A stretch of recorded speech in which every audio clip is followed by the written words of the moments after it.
Vale, pues esta vez tenemos un trilema. Tenemos tres opciones que elegir.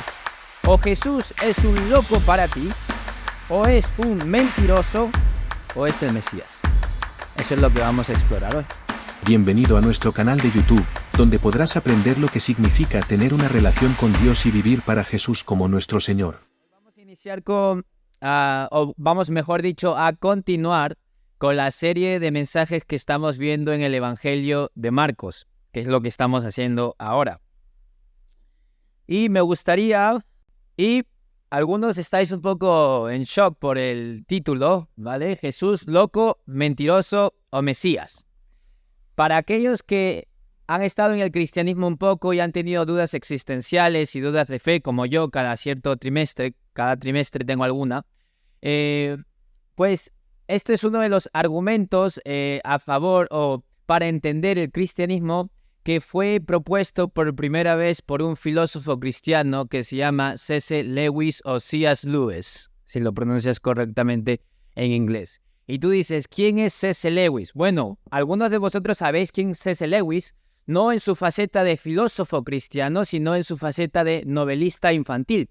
Las Crónicas de Narnia, ¿os suenan? Pues fue escrito por C.S. Lewis, ¿vale? Entonces ahí lo tenéis, pero muchos no conocen la faceta de filósofo que C.S. Lewis tiene. Bueno, ya está muerto, tenía. Y básicamente C.S. Lewis o C.S. Lewis era un profesor de universidad de literatura renacentista en Oxford, en Inglaterra. Y durante gran parte de su vida él era un ateo, declarado y convencido y además súper racional, que conocía la historia del pensamiento, la historia de filosofía, la historia de la literatura y también la ciencia, y era un ateo confesado. Pero en su vida ocurrió una serie de cosas que a la avanzada edad de, 50, 60 años aproximadamente, él abrazó el cristianismo a través de sus investigaciones sobre la verdad del cristianismo, sobre Jesús. Y él, por así decirlo, acuñó o presentó esta idea que se llama el trilema de Jesús. Un dilema, para poneros un ejemplo, es cuando se te presentan dos opciones como si fueran las únicas. O comes, pues esto es un poco cuando a la vieja ultranza con los padres, ¿verdad? Cuando no querías comer la comida y te decía, o comes las lentejas o te quedas sin comer. Pues eso ya está. Entonces tú tienes ese dilema. Tienes un dilema porque tienes que escoger entre pasar el hambre todo el día o toda la tarde o comerte las lentejas. Eso es un dilema. Tienes que elegir. No te es indiferente. ¿Vale? Pues esta vez tenemos un trilema. Tenemos tres opciones que elegir. O Jesús es un loco para ti, o es un mentiroso, o es el Mesías. Eso es lo que vamos a explorar hoy, a través de un pasaje en Marcos. Porque es curioso, cuando preguntas en la calle o cuando hablas con muchas personas sobre la espiritualidad, sobre el cristianismo, y se les pregunta, oye, ¿tú qué piensas sobre Jesús?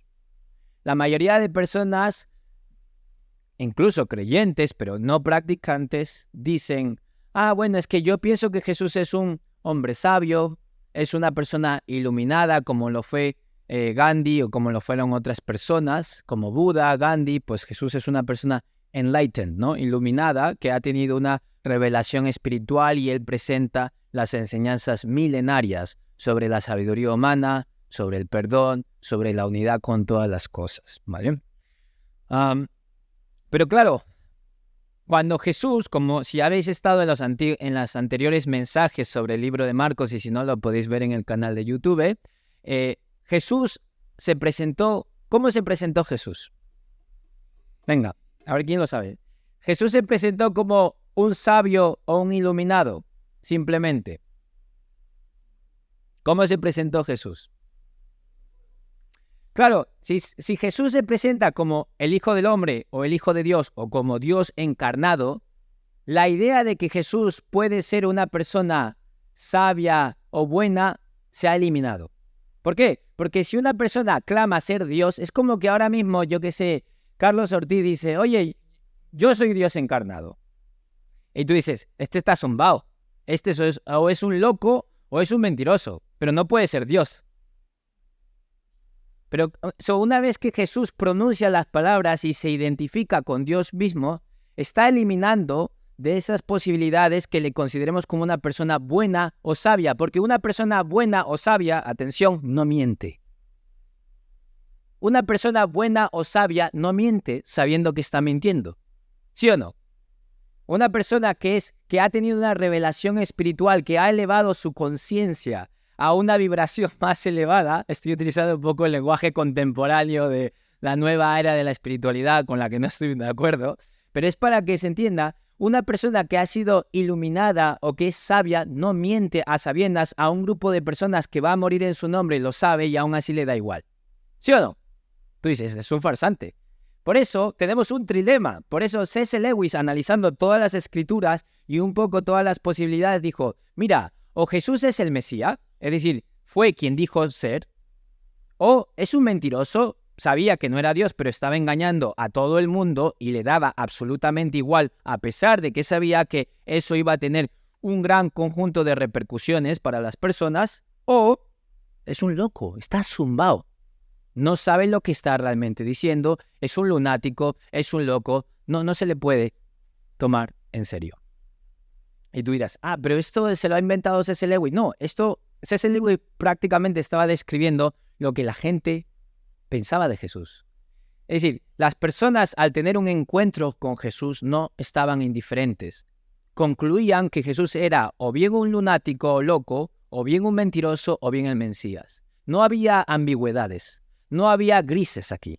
Hay cosas en la vida que son grises, pero hay otras cosas en la vida que son blanco y negro. Como asesinar a alguien por la raza. Sabemos que eso está mal. Y me da igual qué relativismo tú abraces ahora mismo moral, que tú sabes que está mal. Tú sabes que abusar de un niño pequeño está mal. Y me da igual que la gente diga, cada uno tiene su verdad. Eso son tonterías. Cuando se trata de estas cuestiones morales tan radicales, tan horrendas, sabemos que hay blanco y negro. Pues espiritualmente, aunque hay temas que no pasa nada con que tú pienses si los ángeles tienen espalda, o si hay extraterrestres y Jesús también les predica a los extraterrestres, no pasa nada aquí, para gusto los colores. Pero hay cosas en la Biblia que son blanco y negro. Y la identidad de Jesús, de quién era él, y lo que dijo ser, es blanco y negro. Así que vamos a ir al Evangelio de Marco. A ver si vamos a ver cómo... Aquí.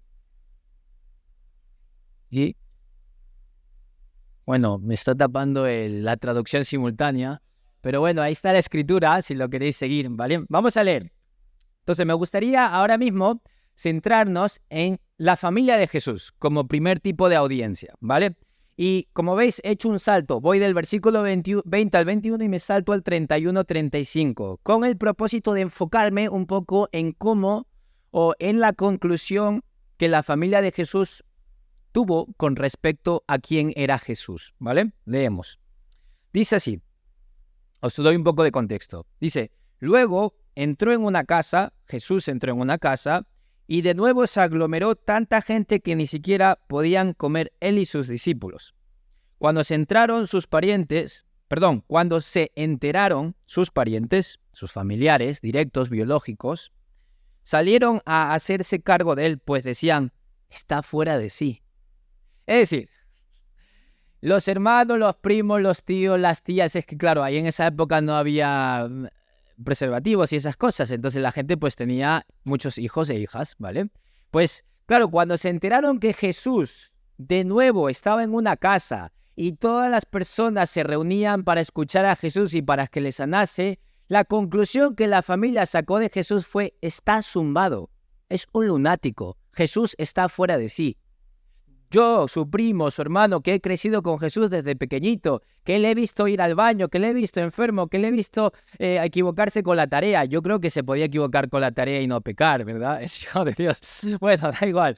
Te puedes imaginar, claro, es como cuando los hermanos dicen, ¿qué? ¿Te crees el hijo perfecto? Y Jesús diría, pues claro, soy el hijo de Dios, soy el hijo perfecto, ¿vale? Pues la familia que le conocía a Jesús, ¿vale?, que le había visto desde siempre, cuando Jesús empezó su ministerio, empezó a hacer milagros, empezó a hablar de una manera distinta, se dieron cuenta que decían, ¿qué le pasa a este? Si a este le conocemos de toda la vida. Y a pesar de que la familia de Jesús, exceptuando su madre María y su padre José, que sí habían tenido revelación de Dios y ellos sí eran conscientes de estos, exceptuando ellos, la familia puede decir, ¿qué le pasa a este Jesús que dice que es Dios, que perdona pecados, que hace milagros? ¿Qué le está pasando? Entonces, cuando la familia está escuchando que otra vez el Jesucito de las narices está en una casa sanando a las personas, dice, este está loco, está zumbado, está fuera de sí. La familia de Jesús concluyó en que era un lunático o loco. Curioso, pero seguimos leyendo. Dice, avanzamos unos versículos, en el versículo 31 ahí mismo, que ya la familia se enteró, les avisaron, ya salieron de su casa y en el transcurso para encontrarse con Jesús ya llegaron donde Jesús estaba. Y dice lo siguiente, en eso llegaron la madre y los hermanos de Jesús, se quedaron afuera, enviaron a alguien a llamarlo, pues había mucha gente sentada alrededor de él. Mira, tu madre y tus hermanos están fuera y te buscan, le dijeron a Jesús. Y Jesús replica, ¿quiénes son mi madre y mis hermanos? Luego echó una mirada a los que estaban sentados alrededor de él y añadió, aquí tenéis a mi madre y a mis hermanos. Cualquiera que hace la voluntad de Dios es mi hermano, mi hermana y mi madre. Es decir, Jesús mira a la gente que estaba sentado al lado de él, que probablemente les estaba conociendo por primera vez, y les dice, mira, estas personas que me están escuchando, que están prestando atención a mi palabra, que realmente confían en que yo soy el Hijo de Dios, estos son mis hermanos y mi madre. Y tú dices, pero Jesús, qué ofensivo. Esto en una familia latinoamericana ni se te ocurra decir. Que tu madre se saca la chancla y te la tira, ¿verdad? Como si fuera... O como coja el cable de la plancha. ¡Ay! Esto ya no, porque esto es en contra de la ley y esto ya no ocurre, ¿verdad? Pero... Algunos se ríen cínicamente porque veo las caras. Bueno, entonces aquí lo que Jesús está tratando de decir es que ha llegado el momento donde la sangre no te da un acceso privilegiado a tener una relación con Dios. ¿Qué quiere decir esto? De que Jesús no te puede enchufar, no te puede conectar así privilegiadamente al reino de Dios simplemente por ser su familia. Aquí todos, ante Dios tenemos una igualdad absoluta que depende de nuestra disposición de nuestro corazón en aceptarle y en seguir su palabra. Da igual de dónde vengas, da igual si eres bajito o alto, da igual si tienes mucho dinero o apenas llegas a fin de mes, da igual. Da igual si eres feo o guapo, hombre, te va a ir mejor, pero bueno, dependiendo. Es que estamos en el mundo, ¿qué quieres que diga, verdad? Entonces, esto es como cuando algún hermano me dice, es que a mí me gusta esa hermana. Y le digo, pero tú te has mirado al espejo. Entonces, da igual, eso del reino da igual. A Jesús eso no le importa, mira el corazón, ¿vale? Entonces, en este sentido, nadie te puede enchufar. Para los que sois de habla, que estáis aprendiendo el castellano por primera vez, enchufar es una expresión coloquial que se utiliza para hablar cuando, por ejemplo, tu papá o tu tío tiene una empresa, tú eres un inútil y tú dices, tío, me contratas, y le ponen un puesto muy importante. Eso es enchufar, como un enchufe, ¿vale? Pues eso es, básicamente, Jesús no puede enchufar a nadie, ¿vale? Si no tienes un corazón humilde ante Dios, Jesús no puede hacer nada por ti. ¿Esto claro? Vale. Pero como vemos, la familia de Jesús, sin embargo, concluyó de que él estaba loco. Vamos a seguir viendo. Vamos a ver al siguiente grupo, a ver qué conclusión sacó de ver la vida de Jesús y lo que hacía. Esto es en el versículo 22 al 27. Perdonad, sí, le tengo que dar ahora. Vale. Voy a ir leyendo y voy a ir comentando, ¿vale? Según vamos leyendo. Vamos a leer el versículo 22. Dice, ahora tenemos otro grupo, los maestros de la ley. Los maestros de la ley que habían llegado de Jerusalén decían, está poseído por Belcebú, expulsa a los demonios por medio del príncipe de los demonios. Y tú dices, ¿quién es Belcebú? Bueno, no pasa nada, yo también lo busqué estudiando este pasaje. Bueno, más o menos ya lo sabía, pero porque me sonaba, ¿verdad? Belcebú básicamente es un nombre que se utilizaba para referirse a Satanás, como un sinónimo, otro nombre para referirnos al maligno, a Satanás. Y este nombre se deriva del dios de los cananeos, ¿vale? Que eran un pueblo vecino de Israel, en el Antiguo Testamento, los cananeos, y los cananeos adoraban a un dios que se llamaba Baal, ¿vale? Baal. Y Baal significa, en la lengua cananea, príncipe. Por eso está diciendo del príncipe de los demonios, ¿no? Que Jesús está expulsando a demonios por medio de una fuerza demoníaca, es decir, el príncipe de los demonios. Es decir, los fariseos estaban acusando a que Jesús era capaz de quitar demonios de la gente recurriendo a otro poder maligno. Es decir, que lo que le daba la fuerza a Jesús para poder expulsar a demonios de las personas era un demonio, otro demonio que le estaba poseyendo a Jesús. ¿Vale?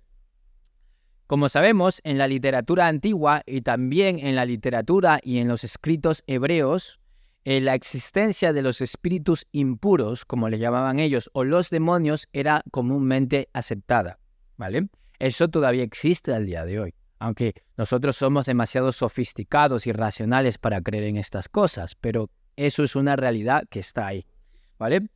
Entonces, Jesús, para responderles a este grupo, esa acusación, les dice lo siguiente en el versículo 23 al 26. Fijaros. Entonces Jesús los llamó.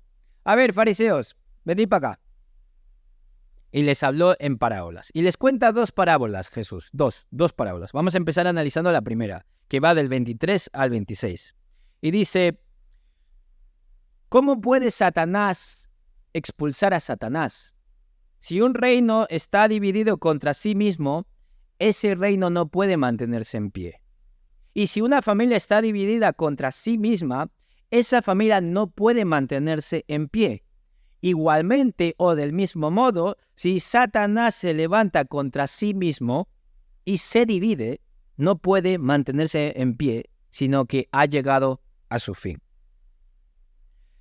Jesús utiliza esta primera ilustración, ejemplos muy fáciles de entender, para mostrar lo absurdo que es la acusación que le están haciendo los maestros de la ley a Jesús. ¿Cómo es que yo puedo expulsar a demonios, es decir, tratar de eliminar las fuerzas demoníacas en el mundo a través de otra fuerza demoníaca? Si la fuerza demoníaca quiere mantenerse en poder, no va a tratar de autosabotearse, expulsando unos demonios a otros. Al contrario, es decir, eso no es posible. Por eso le está diciendo, ¿cómo es posible que un reino pueda mantenerse si hay conflictos internos? Eso no puede ocurrir, ¿vale? Satanás no puede estar dividido contra sí mismo y al mismo tiempo mantener su poder. Y con la segunda parábola les aclara un poco más cómo es posible que él puede expulsar a los demonios. Versículo 27 dice, ahora bien, es decir, que quede claro lo siguiente, nadie puede entrar en la casa de alguien fuerte y arrebatarle sus bienes a menos que primero lo ate. Solo entonces podrá robar su casa. Es decir, si yo quiero ir a Pozuelo y robar la casa de Carlos Ortiz, va a ser complicado. Porque si tú has visto a Carlos Ortiz, yo también me llamo Carlos, por cierto. Es decir, si me voy a la casa de Carlos Ludeña, fácil. Le meto una pa. Le hago pa. Le hago 1-2 de boxeo, esquivo y lo ato. ¿Sí o no? Y le robo. Fácil. Yo a ese fácil lo tumbo rápido. Pero claro, sí. Espérame a la salida. Entonces, claro, para que lo sepáis, aunque yo parezco académico, yo tengo 10 años de boxeo, ¿eh? Es decir, sí, espera. Esto es aquí, que mi mujer está viéndome online. Esto es lo que le dije a mi mujer. Tú puedes ser flipado, pero tienes que respaldar. Es decir, tienes que demostrar que puedes ser flipado mostrando los hechos. No puedes ser flipado y luego perder, ¿vale? O chulo, flipado para aquellos que son cocky, ¿vale? You gotta be cocky and then not back it up. You have to back it up, at least. Bueno, pero si yo voy a la casa de Carlos Ortiz, tengo un problema. Porque aunque yo sepa boxeo, Carlos Ortiz me saca 2 cuerpos. Entonces, si yo intento atar a Carlos Ortiz, lo probable es que me dé una paliza y no pueda atarle y robarle su casa. Pues del mismo modo, si Jesús tiene el poder para expulsar demonios, es porque Satanás es Carlos Ludeña y Jesús soy yo. No sé si me explico. Es decir, que Satanás es más débil que el poder que tiene Dios. Por eso Jesús tiene el poder de expulsar demonios. Porque el poder que viene del Padre, de Dios, del Espíritu Santo es muchísimo más fuerte que cualquier fuerza demoníaca. ¿Se entiende esto? ¿Ha quedado claro? Vale, pues ahí lo tenéis. Entonces, claro, Jesús le responde con estas cosas como diciendo, a ver, que no os enteráis, que estáis corto de miras, que sois un poquito limitados de entendimiento. Le dice que espabilad, que no os enteráis. Son ejemplos muy fáciles de entender. No hay que tener un doctorado en teología ni en filosofía para entender eso. ¿Sí o no? Vale. Entonces, solo un poder más fuerte, que es el de Dios, puede derrotar a las fuerzas demoníacas. Es lo que les está diciendo Jesús. En esta parábola vendría a ser una manera de que Jesús ata a Satanás para destruir el reino demoníaco, básicamente. Vale, y fijaros en el versículo 28 al 30. Y aquí es la parte en la que me gustaría que prestéis toda la concentración que tengáis, porque esta parte va a ser un poquito difícil de entender. ¿Vale? Perdonad. Bien.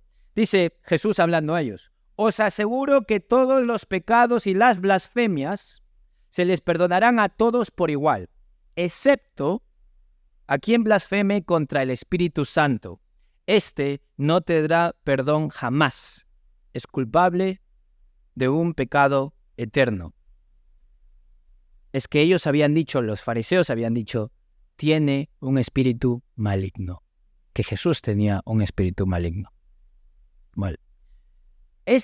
Si tú sabes algo de la Biblia, este pasaje es uno de los más difíciles de interpretar. Hay eruditos de la Biblia y tal que lanzan un montón de argumentos para tratar de entender este pasaje. ¿Qué quiere decir el pecado imperdonable? Esa blasfemia contra el Espíritu Santo. Porque se nos ha enseñado a lo largo de las Escrituras que no hay ningún pecado tan grande que Dios no pueda perdonar. Y sin embargo, Jesús en este evangelio nos está diciendo que sí hay un pecado imperdonable y que ese pecado imperdonable es la blasfemia contra el Espíritu Santo. Haz la digestión. Es un poco difícil. ¿Cómo cuadras a Jesús? Jesús dice cosas que te descolocan. Es muy difícil colocar a Jesús en una caja ahí geométrica donde todo tiene sentido. No.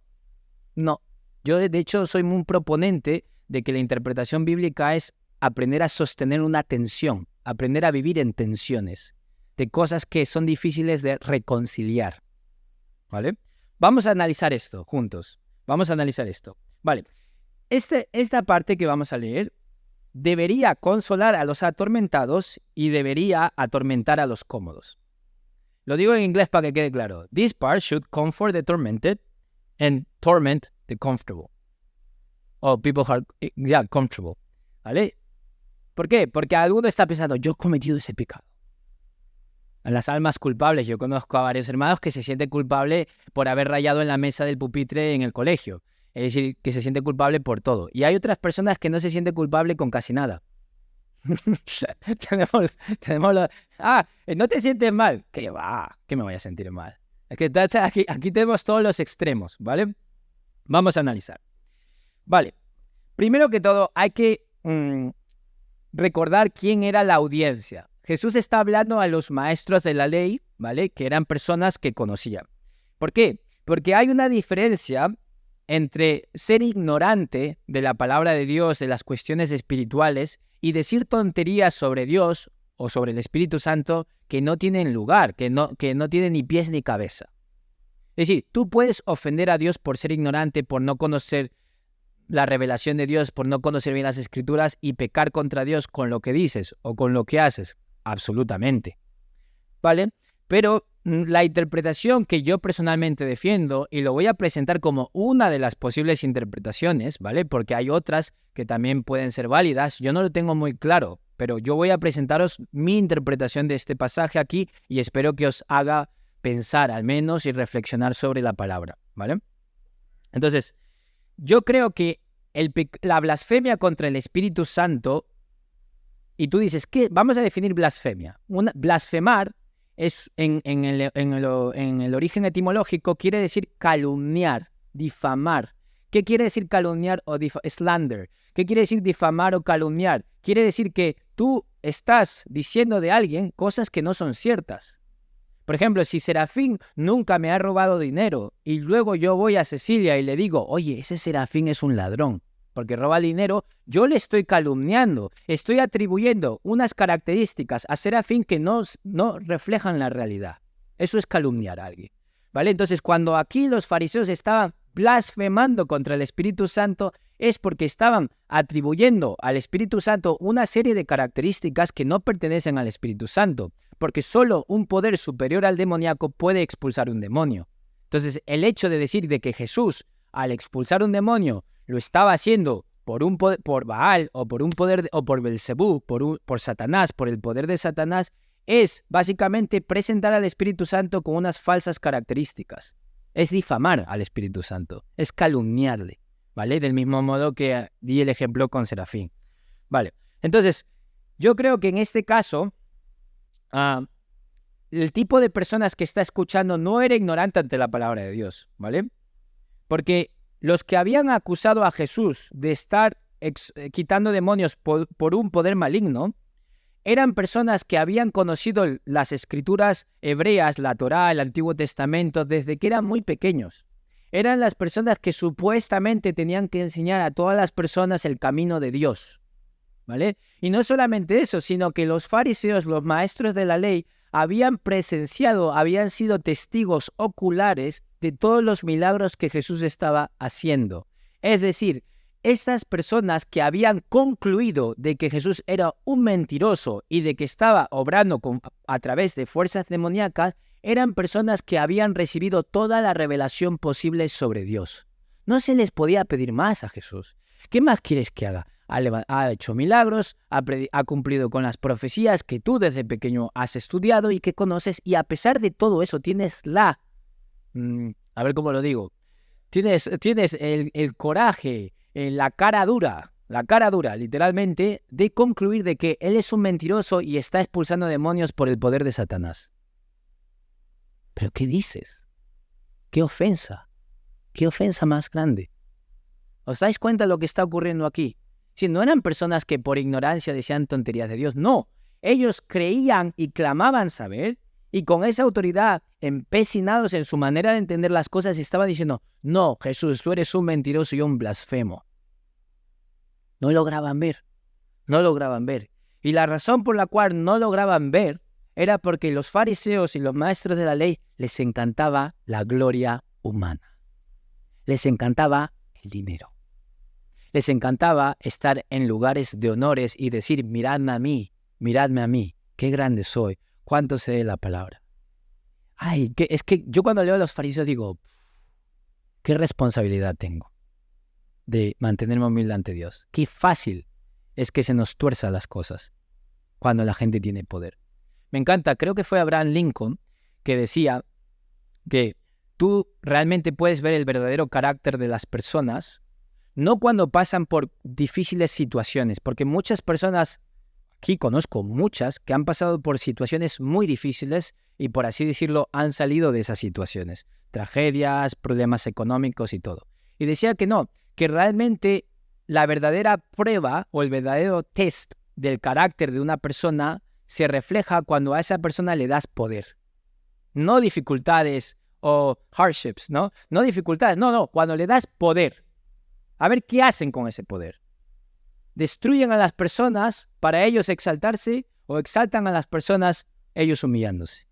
Como Juan el Bautista lo hizo con Jesús, se humilló para que Jesús fuese exaltado. ¿Os dais cuenta? Qué difícil el poder, qué difícil.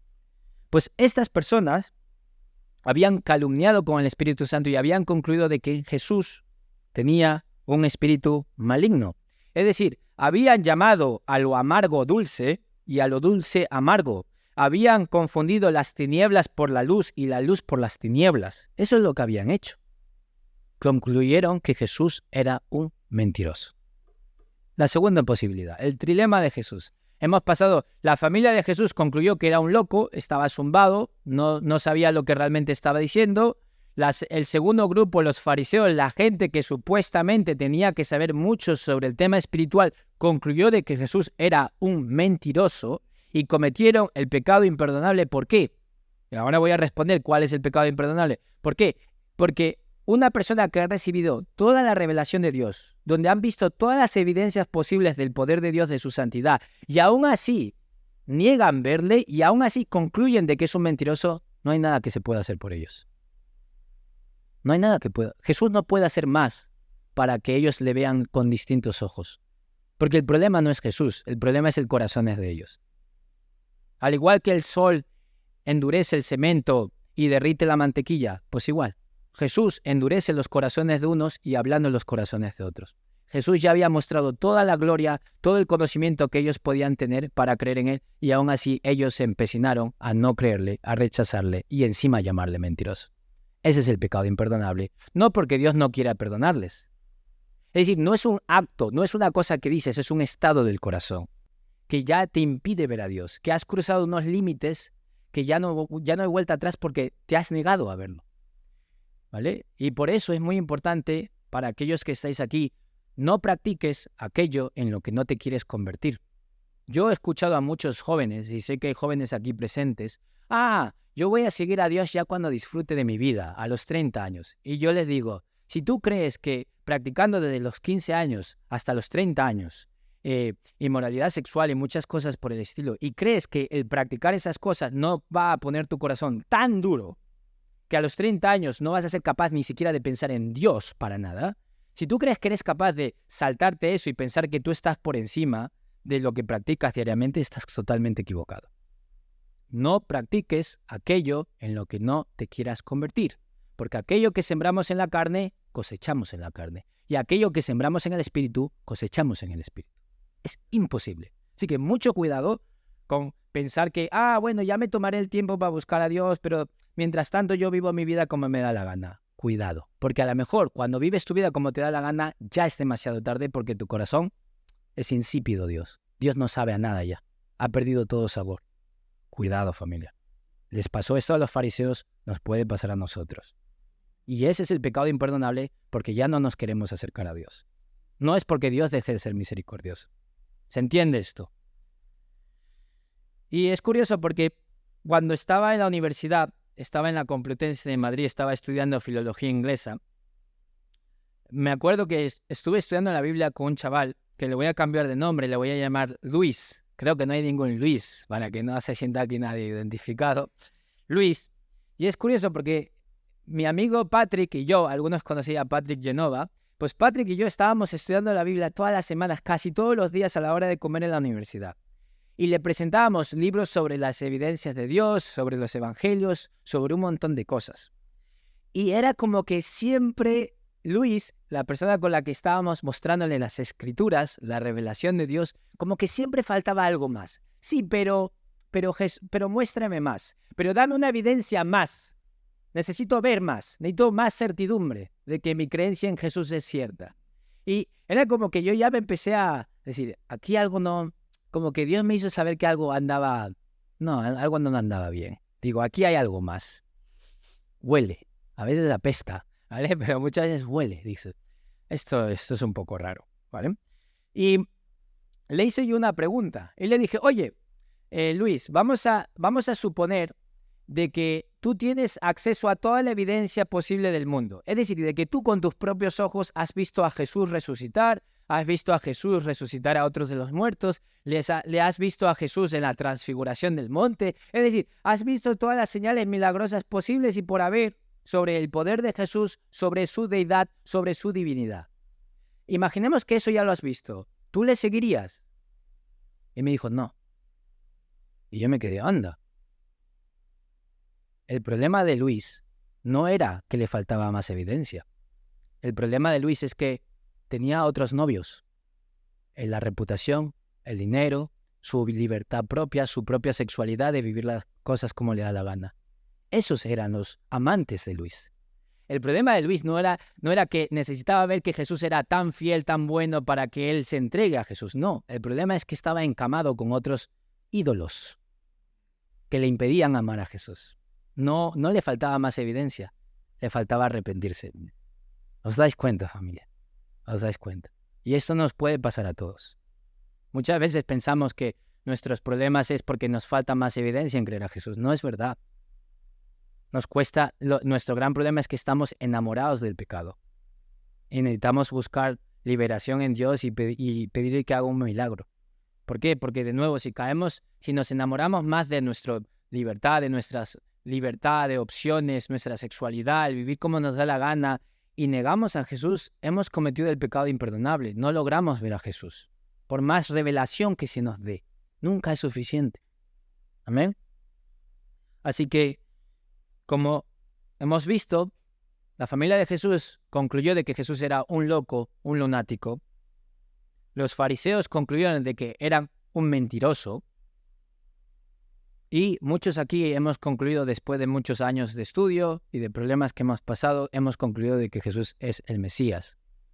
Pero yo sé que algunos en esta sala estáis dudando. Y honestamente, si tú lees los evangelios, Jesús no da la posibilidad para que tú concluyas que Él es simplemente un hombre bueno o un hombre sabio. Porque un hombre bueno y un hombre sabio no miente constantemente a pesar de que sabe que la gente va a morir por su nombre. Eso no es una persona buena. En todo caso, crees que Jesús es un mentiroso, pero Jesús no ha dado la posibilidad para que simplemente le respetemos. Lo que Jesús pide de ti no es respeto ni admiración. Lo que Jesús pide de ti es tu amor. Él quiere que le ames, no que le respetes. Él quiere un matrimonio, no quiere un noviazgo de fin de semana. ¿Se entiende esto? Y la pregunta para ti es, ¿quién será Jesús este año? ¿Será un loco, un mentiroso o el Mesías y el Salvador de tu vida? Esa decisión la haces tú hoy.